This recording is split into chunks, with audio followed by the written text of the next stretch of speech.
Welcome to the Black Doctor Talk podcast. I am Dr. Christopher Holmes, host for this episode and member of the Black Doctoral Network. Today, I am joined by Dr. Ronald Wilkins, who is an adjunct lecturer in the Department of Applied Engineering Technology at North Carolina A&T State University. Welcome, Dr. Wilkins. Thank you for having me. Well, it's a this pleasure is and going honor. to be phenomenal. I'm excited about this. Okay. So let's start. I want you to tell the viewers and the listeners a little bit about your background. Where does this all begin for you? Okay. It all begins, I'm hailing from Winston-Salem, North Carolina, about 30 miles west of Greensboro. I am Dr. Ronald J. Wilkins, the third child of 7 born to Reverend Raymond and Miss Carrie Wilkins, my stay-at-home mother. And my dad was a laborer at R.J. Reynolds Tobacco Company. He was a tailor and a pastor of several churches as his career as a minister. I attended the local schools in Winston-Salem, North Carolina. And shortly after I got out of high school, I got married to my high school sweetheart. And we was together for 9.5 years. And after that, I became a single parent, a single father. And I had to raise my 3 children with the help of my mother and father, my sisters and brothers, and my church family. And so that's where it begins. Okay. So now listen, so you all heard this. This is a church brother, a preacher's child. And if you know anything about the South, he just told you this is a small town because he said his dad was the pastor of several small churches. So this is the first and third Sunday, the second and fourth type situation. I know exactly what you're talking about. So this is going to be good. This is going to be good. So now we got to get right into it. So I want you to share with the viewers and listeners about this PhD journey that you embarked upon. Talk a little bit about that process. Okay. Well, I'll take you back to the start of my undergrad degree, and then we'll work up to the PhD. Yes, sir. Okay. First, one of my quotes is, I grew up knowing that knowledge is power and action is change. The road to higher education was a little bit unsteady for me. It had starts and stops along the way. I had the responsibility of raising my 3 kids with the help of my mother and father and sisters and brothers and the church family. I can't leave the church family out. Okay. But I had a pretty solid support because my mother and father had raised me and grounded me in the right way. And I just can't thank them enough for that. They are gone on to glory now, but they raised me the right way. Okay. Yeah, we're still giving out flowers. Oh yeah. Okay. Okay. I started the job at first I had a paper route. I'll never forget. Every day I used to hate to go collect this paper money from the radio station, because it was this secretary. She always asked me, well, Ron, what you gonna do after you graduate from high school? I said, I really don't know. She said, well, you need to go to college. I said, I don't know what I was studying. She said, you would study business because you got a business right now. The customers is your business. I said, okay. And so I talked to her, and I said, well, I talked to my counselor, and she said, I wasn't college material. She said, you go back and tell that counselor that you is college material and you want to go to college.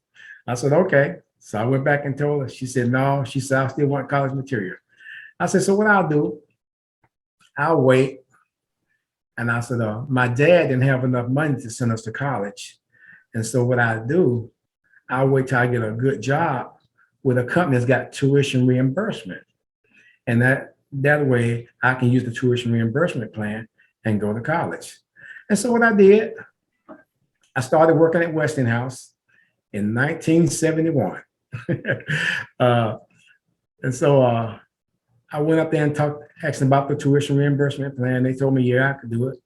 And I started out at Winston-Salem State University home of the Rams here in Winston-Salem, North Carolina. And the reason I was so intrigued about Winston-Salem State University, my sister had went there earlier, and she was a cheerleader, and she had graduated. So I wanted to be a Ram, you know what I mean? And so, but Winston-Salem State, they did not have an evening and weekend degree program. Mm-hmm. So I had to get my courses at night, what the daytime students hadn't filled up on, because I was working in the daytime. And so I did that successfully about 4 years and obtained about, I don't know, about 90 credits.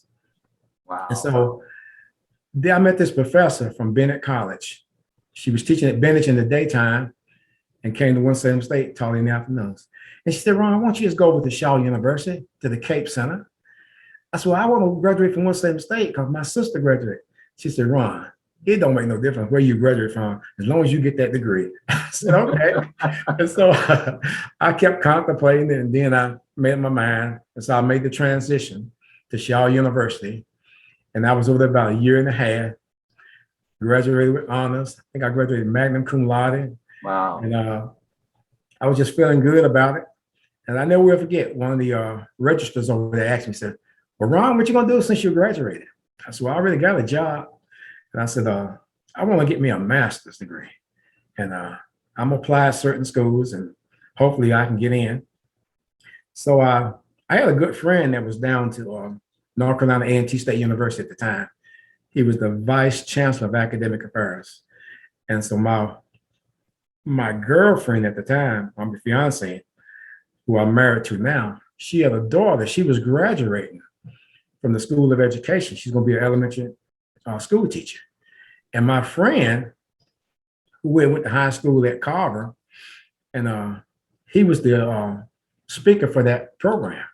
And my wife said, "Ain't that your friend up there, Dr. Martin?" I said, "Yeah, that's her up there." She said, "You going to talk to him?" I said, "Yeah, I'll talk to him afterwards." And so I went up and talked to him afterwards. He said, "Ronald Wilkins, what you been doing with yourself?" I said, "Well, I finally completed my undergrad, Harold." And he said, "What you get in?" I said, "Business and business management." He said, "Where'd you get it from?" I said, "Shaw University." He said, "Good school, Ron, good school." He said, "What you gonna do now?" I said, "Well, I'm looking for a master's program where maybe I can get in and take some courses and do good and, just get that degree." He said, "Ron, you ain't gotta look no far." I said, "Dr. Martin." He said, "Well, I'll tell you about that Dr. Martin stuff. We on first name basis, Ron." I said, "Okay." He said, "So it's Harold or you?" I said, "All right." He said, "We go way back." He said, "Your word is all you got, Ron." He said, "So we got a program over here that's manufacturing and quality in the School of Technology." He said, "We got master's degree." I said, "Okay." And I said, "Harold, I ain't talking about engineering." He said, "No, I didn't say engineering. I said manufacturing and quality, which you've been working in for 20 some years." And I said, "Okay." So he goes in his pocket. I never will forget. He go in his jacket pocket, he pull out a card. He write these two gentlemen's name on it. He said, "Go see these gentlemen, tell them I sent you." I said, "Okay." He said, "Don't tell them now, Ron. Go ahead and do it." I said, "Okay." And so I went and made an appointment with these guys and went down there and talking to them. So if I get in everything and everything goes good, hopefully I'll get this master's. They looked at one another and then looked at me. "What you mean you get in, Ron?" I said, "Well, if I get in and do good." He said, "Didn't you say Dr. Martin sent you down here?" I said, "Yeah." He said, "If Dr. Martin sent you down here, you in." I said, "Oh." He said, "I thought you knew Dr. Martin." I said, "Well, it's been 20 years since I've seen Dr. Martin." I said, he said, "But yeah, if Dr. Martin sent you down here, Ron, you in." He said, "But one thing, I'm going to tell you this before you get in." He said, "You're going to get mad at me because every day when I come in here, I'm going to be pushing this PhD down your throat." He said, "You might get mad." I said, "No." I said, "Because I love education." And so it was not a big deal to me. I just want to finish the master's. He said, "Well, you're going to finish the master's. It's just a matter of time." He said, "Ron, do you realize you got 25 years of manufacturing already?" He said, it's not a faculty on this campus, or I can say in the United States, it's got 25 years experience in manufacturing, and it's got a PhD as teaching. All right, so let's stop right there. Let's stop right there. Because I really want people to absorb this, because I think they may be missing it. You graduated high school. You Right. went straight to work. Right. Your employer had a tuition reimbursement program. Correct. You went and got your bachelor's. Right. And then you decided you want to continue your education and get your master's. By this point, you have 25 years of experience in the industry. Right. Right. Do y'all hear this? He's already got 25 in. It's still working. And still working. And he was a single father for a long period of time. So, okay, now continue. I just want to make sure they got that. Okay.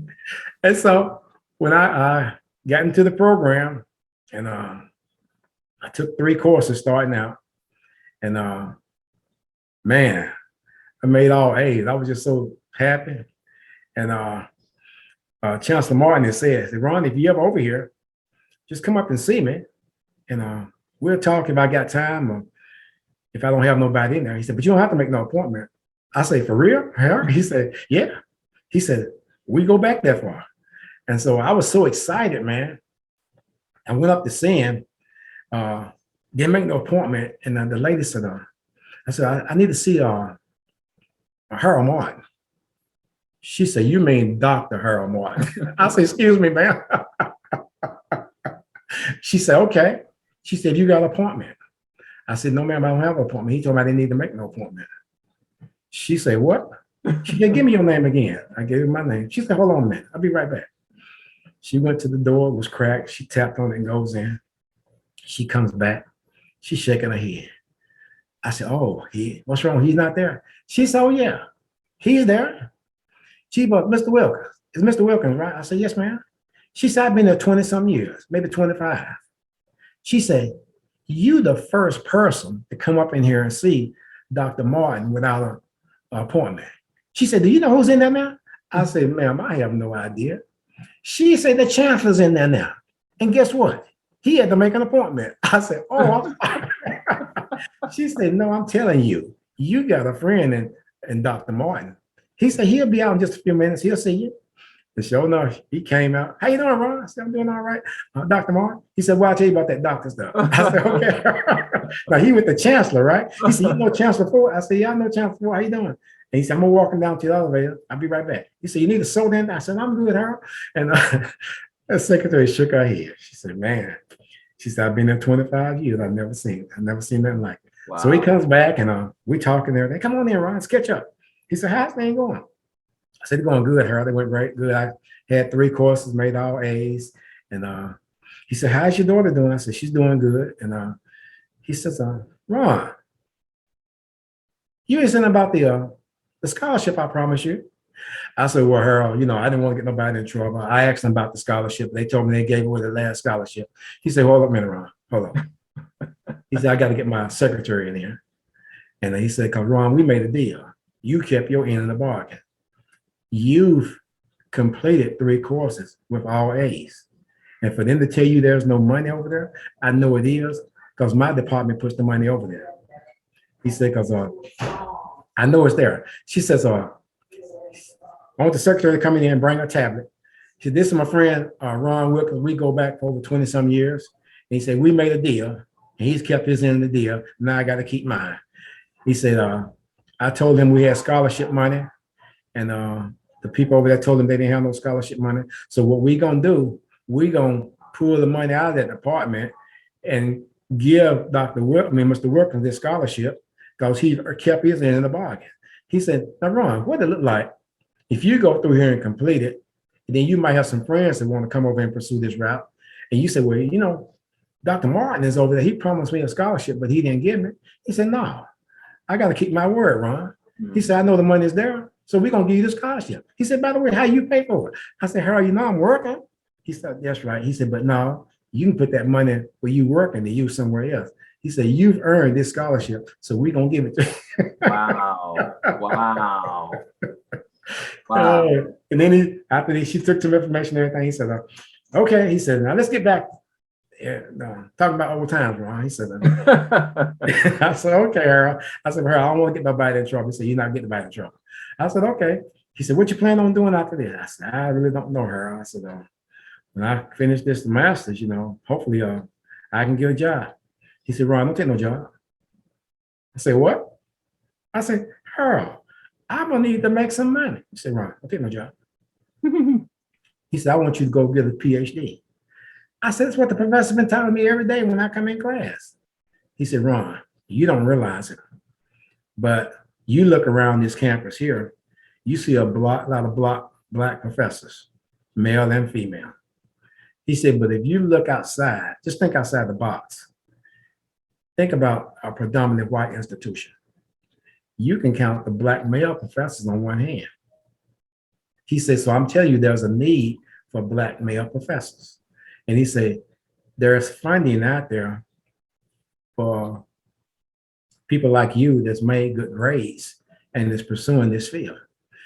I said, okay. And so still not believing him, I'm taking flights, going to interviewing for jobs and stuff. And wow. I ran into my professor in the department early one morning. And my wife went with me that morning, and we was in the airport. She says, Ron, it's like your professor's over there. And she went over to get the ticket. I was still sleeping. And she said, yeah, that's Dr. James and Dr. Tiller. They won't talk to you.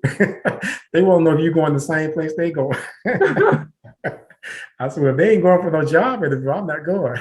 And they came over there and talked to me. They said, Ron, you going the same place we're going? I said, no, sir. I'm going to so-and-so for a job interview. He said, Ron, you need to stop going for these job interviews because somebody going to make you a job offer that you can't refuse. I was like, what? He said, yeah, they're going to offer you so much money, you don't want to turn it down. That's why you need to focus on this PhD. And then getting back to Harold told me, he said, Ron, you get this PhD, you'll be turning down jobs. I laughed at it. He said, yeah, you laughing now, but I hope I still be at the university when you walk across that stage and you get your PhD, and I congratulate you. And then we'll soon get the last laugh then. And sure enough, it happened. December 2018. No, wow. May 2018. When I walked across the stage, he said, Ron, how it feel? I said, it feel good, doctor. I said, it feel good. Wow. He said, who got the last laugh? Wow. Yeah. That's a tremendous story. Yeah. And so if you don't mind me asking, you got your PhD at what age? What age was I? I think my wife said I was 38. Yeah, 2018. Wow. Yeah. And you had lived a lot within that period of time. Oh yeah. I had to come out of my program because I had to have a medical surgery. Mm-hmm. And so it set me back like a year. But I persevered and got it. I mean. So using that word perseverance, how did that whole experience make you a stronger person? Oh, he just let me know that there are going to be roadblocks and obstacles along the way. But if I stay focused on my goal and keep my head looking up to the man above, all things are possible. You know what I mean? And so it just made me a stronger person. There's no quit in my game. You know what I mean? So you get the PhD and now you're ready you got to make a transition. You've been working, manufacturing for so long, and you made that transition out. Now, how difficult was that? Wasn't difficult at all. And let me tell you why I say that. I got my PhD in the College of Education, the Department of Leadership Studies, and my PhD was in transformative civic community engagement and interdisciplinary studies. That's where the manufacturing comes back in. And so I have a lady on my committee. She said, Ron, I want you and your wife to come over, because we had a pre-graduation before the Saturday graduation. So I want y'all to stop by my office, but don't bring no colleagues. Like, what? She said, yeah, I got something for you. Don't bring no colleagues, but bring you and your wife. You come on. So I told my wife, I said, she want to talk to us. I said, but she told us not to bring no colleague. She said, Ron, she won't talk to you. You go ahead over there. I had no idea what she wants. So I go over there, and she said, congratulations again. Dr. Wilkins, I knew you was going to get it. I said, well, what's up, Dr. A? She said, this is the deal. I went out and talked to 5 universities and they got jobs for you. I said, no way, Doc. She said, what do you mean? I said, no, I didn't get my PhD to teach. She said, what you get the PhD for? I said, so I can do research, write, sit on boards, and do some coaching for people who's coming through working on their PhDs and their dissertation. That's what I want to do. Oh, Ron, I thought you wanted to teach. Excuse me, Dr. Wilkins, I thought you wanted to teach. She said, well, I'm going to tell these people. I said, you just tell them Dr. Wilkins had it, they went in a different direction. And so after I left there, I told her, I said, you might as well get some of these teaching jobs to some other students. You know, they having a hard time. I said, I'm going to start going to conferences and doing some research and writing and peer review or critiquing journals and stuff. And I'm sitting there at home. I keep seeing this job pop up from my master's department. I said, well, let me just throw my name in the hat. I said, I like to teach in that. You know, I believe I could teach that, you know, because I worked in this for 31 years at Westinghouse. And I throw my name in the hat, get the letters of recommendation, send the guy thing in. In 2 days, the department chair emails me for an interview. And when I walk in, I tell the receptionist there, I said, I got an interview this morning with the department chair. She said, well, the door opens on back now. I'm like, huh? I knock on the door and go on in. I said, good morning, sir. This is Dr. Wilkins coming for the interview. He turns around, jumps up. Congratulations, Dr. Wilkins. I'm so glad to have you. I thought, okay. I said, you got to tell me a little bit about this academia process because I'm from industry. I don't know nothing about that. Oh, the secretary out front, she'll school you in on that. Just tell me what courses you want to teach and this and that. He said, but one course I want you to teach in particular. I said, what is that? He said, the senior design capstone class. All undergrad seniors are required to take that. I said, well, where's the book at? He said, Dr. Wilkins, there's no book. Your 31 years experience, you don't need no book. I said, okay.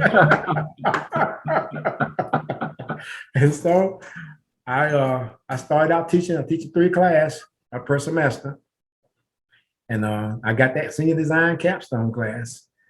And I'm having so much fun, man. I mean, it's unbelievable. Wow. I mean, who would have ever thought that, you know, all those years of experience would translate into practice and mentoring other students? I never had an idea, you know what I mean? And that's what we say, right? We never really know where the journey takes us, but it's a journey for a reason. Right. You definitely were on that journey. So you're in North Carolina A&T right now. Right. So how would you describe your purpose as a professor? Oh, I think my purpose is one that's awesome. I can see as I give back to the students, I look at it as a servant leader. Mm-hmm. I'm in the trenches with them.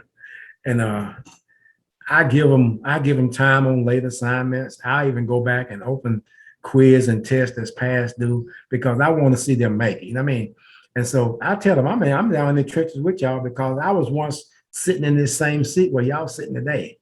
And I said, I'm just fortunate to be able to give back to you guys. And they were saying, like, Dr. Wilkins, well, why you do this? I say, because I've already retired. I'm just coming back helping you guys out because I feel like there's a need. And that's why I feel like I'm a servant leader, you know, giving back. Yeah, and I think it's powerful. I think for many people that get a PhD, most of our professors, even those that serve on our committees, they're not practitioners.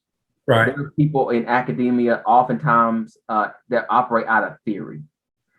You are able to bring in the real world experience and marry that with the academia. So you're not just talking from a book.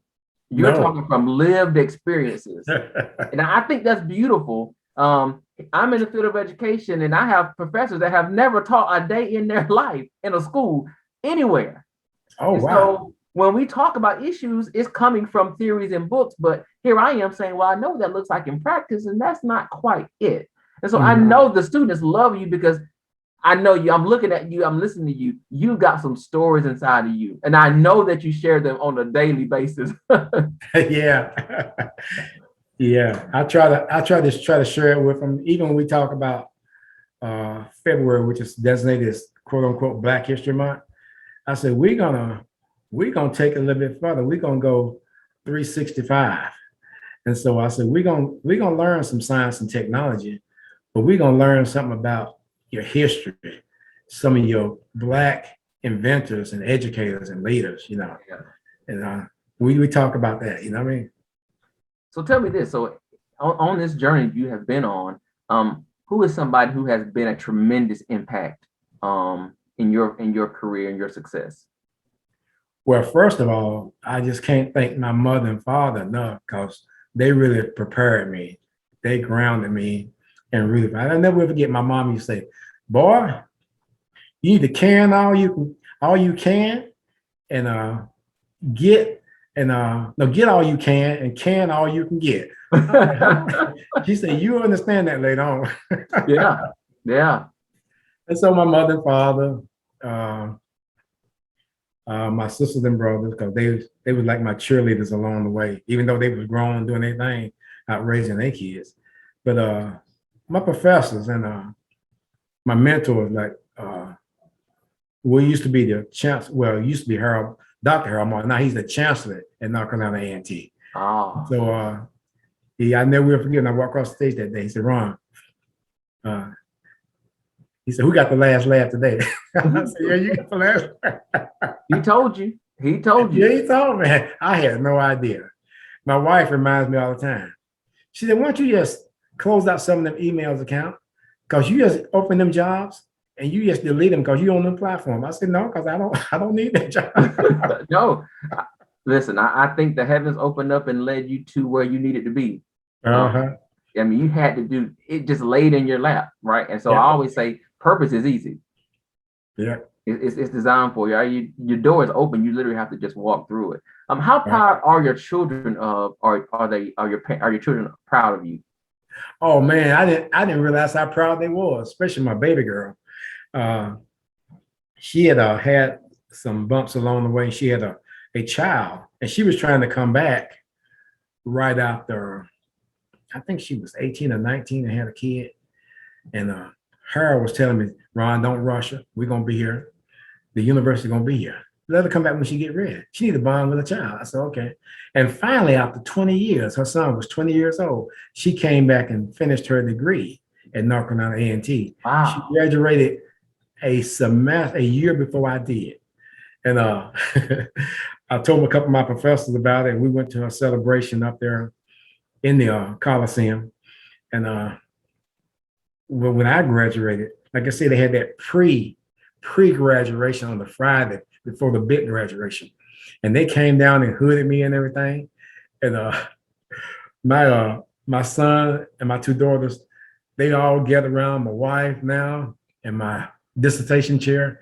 We got a photo, and I got to put it up on a screen where it rolls and so everybody can see it when they come in the house. That picture speaks words, you know what I mean? Yeah. And so my daughter she always say, let me introduce you to my dad. Y'all know him as Ronald Wilkins, but he is Dr. Ronald Wilkins. I know. I don't blame her. I would be excited too. You're gonna give my father that respect because he has earned it. Yeah. I don't blame her. So you've got some people out there who are listening to you, listening to your story. What would you want to say to them to encourage them to continue to pursue their dreams? Okay, I like to tell them just stay focused. I mean, you're gonna have some bumps in the road, some obstacles, gonna throw you off track a little bit, but just come on back to your dream. Stay focused on your dream, but keep God first. You know what I mean? Because through Him, all things are possible. You know what I mean? Yeah. I said, if you keep Him first, you're gonna have trials and tribulations, but through it all, you will persevere. You know what I mean? Yeah, I agree. So here you are, you're a professor now. You retired from manufacturing, you're teaching, the next 10 to 15 years, what do you see in your future? Repeat that, please. What do you see in your future in the next 10 to 15 years? What's next for you? Probably I'm gonna continue to go to some conferences and collaborate and network with other colleagues and maybe co-author a book or a publication, and maybe just just stay, try to keep teaching, keep giving back to the students because they really need it.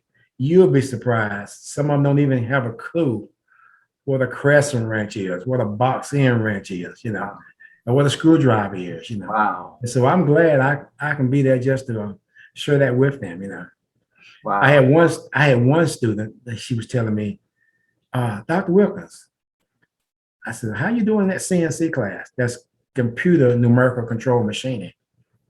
Well, Dr. Wilkins, I'm having a hard time. I said, what you having a hard time in? The coding or the programming, the absolute or incremental. Well, Dr. Wilkins, how you know about that? I said, I did it for 18 years out of my 31 years. Oh, Dr. Wilkins, you need to teach that. I said, well, maybe later on. I said, but the chairperson got me teaching other courses right now. I said, if you need some help, just come down to my office. I can help you with it. Man, oh, Dr. Wilkins, that's just so awesome. But you need to go ahead and teach them courses. Because you will make it real for them. And so they love your class so much now. They're like, if we can get Dr. Wilkins to teach a few more classes, we'll pass, y'all. I kind of noticed a trend. When I first started teaching, my numbers were kind of low, but my numbers are increasing now for his class participation. Oh, just wait. You're going to fill up real quick. So I have to ask you this question. How has your affiliation with the Black Doctoral Network enhanced your career? Oh, man, it's just like the second family for me. I mean, I've met peers and colleagues on the Black Doctoral Network that can identify with the practice and theory part of it. Some can identify with the experiment of working, but most of them can deal with the theory and practice of it. And we can talk, as my preacher says, Dr. Wilkins and I are only one can talk this doctoral stuff. You say, cause we're the only two in the congregation got a PhD. So the doctoral network has really been a second family, And I feel like anytime I need to reach out for them, I call them subject matter experts because they're experts in their own field. If I need to know something about critical race theory or recidivism in workforce, I can reach out to them. Yeah, we are excited to have you as a member of the Black Doctoral Network. You and people like you help create a deeper and richer experience for other people in the network. So Dr. Wilkins, I want to thank you so much for joining me today. It has truly been a pleasure. If you don't mind, will you please tell the viewers and listeners where they can go to learn more about you and the work that you do? Well, they can email me at rwilkins@NCAT, that's NCAT.edu, or they can go on LinkedIn and pull me up. Just search for Dr. Ronald Wilkins, and you can see a little bit more about what I've done and what I'm continuing to do. Well, thank you again. It has been a wonderful experience, one, being in your presence virtually and also hearing your story. For everybody out there, please be sure to stay connected to the Black Doctoral Network and connect with us on all of our social media channels. Thank you for joining us today for the Black Doctor Talk podcast. We hope you join us again next time. But for now, be sure to like, share, subscribe, and don't forget to tell a friend. Thank you guys so much and have a blessed day.